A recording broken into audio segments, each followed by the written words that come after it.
राजस्थान में कार्यरत विभिन्न कर्मचारी संगठनों के द्वारा राजस्थान के मुख्यमंत्री श्री अशोक गहलोत साहब से अपनी विभिन्न मांगों को पूरा करने के लिए ज्ञापन दिए जा रहे हैं। मैं कई कर्मचारी संगठनों को ये उम्मीद है कि अंतिम वर्ष होने के कारण सरकार उनकी मांगों को जरूर पूरा करेगी। ऐसे ही ज्ञापन राजस्थान में स्वास्थ्य विभाग में कार्यरत CHO सामुदायिक स्वास्थ्य अधिकारियों के द्वारा विभिन्न विधायकों और जनप्रतिनिधियों को दिए जा रहे हैं और उन्हें उम्मीद है कि सरकार के द्वारा उनकी मांगों पर सहानुभूतिपूर्ण विचार करने के पश्चात उनकी मांगों को पूरा किया जाएगा। CHO के द्वारा अपनी मांगों की पूर्ति के लिए राजस्थान के अनेक जनप्रतिनिधियों को ज्ञापन दिए गए हैं, जिनमें कई विधायकों के द्वारा उनकी मांगों पर सहानुभूतिपूर्वक विचार कर राजस्थान के मुख्यमंत्री को पत्र लिखा गया है कि उनकी मांगों की जितना संभव हो सके उनकी पूर्ति की जा सके और जल्द से जल्द इनकी मांगों पर विचार किया जाए। इसके लिए राजस्थान के कई विधायकों द्वारा पत्र भेजा गया, जिनमें प्रमुख रूप से मदन प्रजापत विधायक पचबदरा बाड़मेर के द्वारा पत्र भेजा गया है।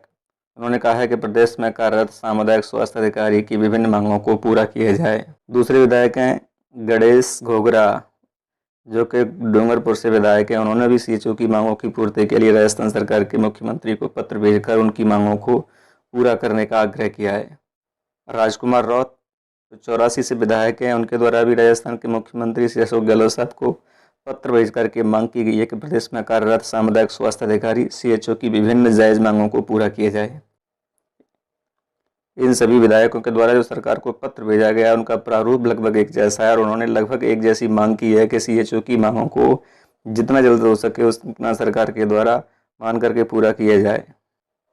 उन्होंने जो ज्ञापन भेजा है और राजस्थान सरकार से जो मांग की है वो इस प्रकार से है कि राजस्थान सरकार की महत्वपूर्ण योजना आयुष्मान भारत के तहत हेल्थ एंड वेलनेस सेंटर पर ग्रामीण चिकित्सक के रूप में कार्यरत सामुदायिक स्वास्थ्य अधिकारियों के द्वारा जो ज्ञापन दिए गए हैं उनमें अवगत कराते हुए मांगें रखी गई हैं।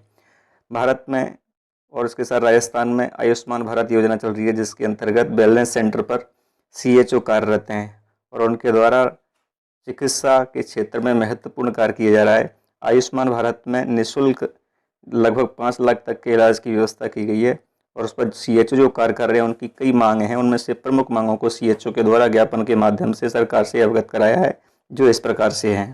पहली मांग है, केंद्र सरकार के द्वारा पूर्व में सुझाव दिया गया था कि CHO को विभिन्न राज्य सरकारें कैडर बनाकर 4800 के ग्रेड पे पर नियमित किया जाए। उक्त सुझाव को राजस्थान राज्य में भी लागू किया जाना चाहिए। CHO के द्वारा मांग की गई है कि उन्हें 4800 का ग्रेड पे दिया जाए। 4800 का ग्रेड पे फर्स्ट ग्रेड का पे होता है, जो CHO के द्वारा मांग की जा रही है। केंद्र सरकार के द्वारा भी राज्य सरकारों को यह सुझाव दिया गया था कि CHO को 4800 ग्रेड पे पर नियमित किया जाना चाहिए, लेकिन राजस्थान में अभी तक 4800 ग्रेड पे पर CHO को नियमित नहीं किया गया है, तो अपनी इस मांग के लिए उन्होंने ये ज्ञापन दिया है। उनकी दूसरी मांग है, वर्तमान में राज्य सरकार ने संविदा अधिनियम 2022 के तहत CHO को नर्स ग्रेड देती है कि 18,900 के लेवल पर रखा है, जो अन्यायपूर्ण है। अतः CHO को 25,000 के मूल वेतन के साथ ग्रेड प्रथम कैडर में रखा जाए और उसी के अनुरूप वेतन वृद्धि की जाए। राजस्थान सरकार द्वारा Rajasthan contractual hiring to civil post rule 2022 बनाए गए हैं, जिसके अंतर्गत CHO को नर्स ग्रेड द्वितीय के स्थान पर रखकर 8,900 का लेवल दिया जा रहा है। तो CHO की ये मांग है कि उनको 18,900 के स्थान पर 25,000 का मूल वेतन देकर के ग्रेड प्रथम दी जाए, क्योंकि वो 4800 ग्रेड पे की मांग कर रहे हैं और 4800 ग्रेड पे वालों को यहाँ पर 25,000 का मूल वेतन दिया गया है संविदा उसके अंतर्गत।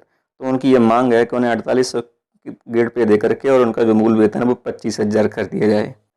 उनकी तीसरी मांग है कि CHO को वेतन इंटेंसिव सम्मिलित कराकर पूरे 40,000 रुपये प्रति माह दिलाया जाए।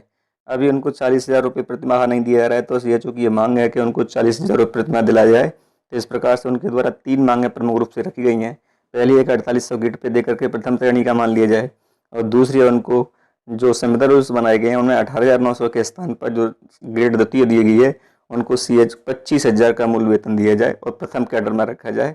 तीसरी मांग उनको 40,000 रुपये प्रति माह का इंसेंटिव दिया जाए। तो ये 3 मांगें CHO के द्वारा रखी गई हैं और इनके समर्थन में विभिन्न विधायकों के द्वारा जो समर्थन पत्र भेजे गए हैं, सरकार उन पर क्या विचार करती है ये आगे आने वाले समय में देखा जाएगा, क्योंकि ये सरकार का अंतिम वर्ष है और सरकार सभी कर्मचारियों को खुश रखने का प्रयास कर रही है। क्योंकि मुख्यमंत्री ने कई बार कहा भी है कि आने वाला बजट है वो कर्मचारियों और युवाओं पर आधारित होगा, इसलिए सभी कर्मचारी संगठन अधिक से अधिक प्रयास कर रहे हैं कि उनकी मांगों को पूरा किया जा सके।